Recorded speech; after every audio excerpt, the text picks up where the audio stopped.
अस्सलाम वालेकुम दोस्तों, हमारे पास है Lenovo Thinkpad का एक ओल्ड लैपटॉप। तो इसके अंदर विंडो 10 कैसे इंस्टॉल करेंगे दिखाते हैं आपको। तो यहाँ पे F1 के ज़रिए आपने सेटअप में चले जाना है। तो ये इंटेल कोर के अंदर i5 सेकंड जनरेशन के अंदर है, 4 GB रैम के साथ। तो यहाँ पे आगे नेक्स्ट करते जाना है, अपने एरो की से आगे चले जाना है, यहाँ पे स्टार्टअप पे चले जाना है। स्टार्टअप पे जाके आपने बूट सेटिंग जो है इसकी सेट करनी है।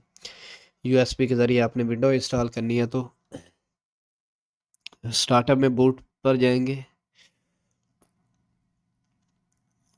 और बूट पे एंटर करने के बाद जो है यहाँ पे ये देख सकते हैं आपकी डिवाइसेस शो हो रही हैं। अगर आपकी डिवाइस जो एक्सक्लूडेड के अंदर आ रही है ना, नीचे एक्सक्लूडेड के अंदर, तो आपने यहाँ पे जो है एक्सप्रेस करना है कीबोर्ड से, तो डिवाइस ऊपर आ जाएगी और उसे F5 और F6 के ज़रिए आप ऊपर नीचे कर सकते हैं। तो USB जो है वो बूटेबल कर लेनी है आपने। तो चेंजेस करने के बाद USB लगाने के बाद जो है हम इसे रीस्टार्ट करते हैं और F12 के ज़रिए जो है हम इसे बूट करेंगे। हमारी USB वहाँ पे शो हो जाएगी।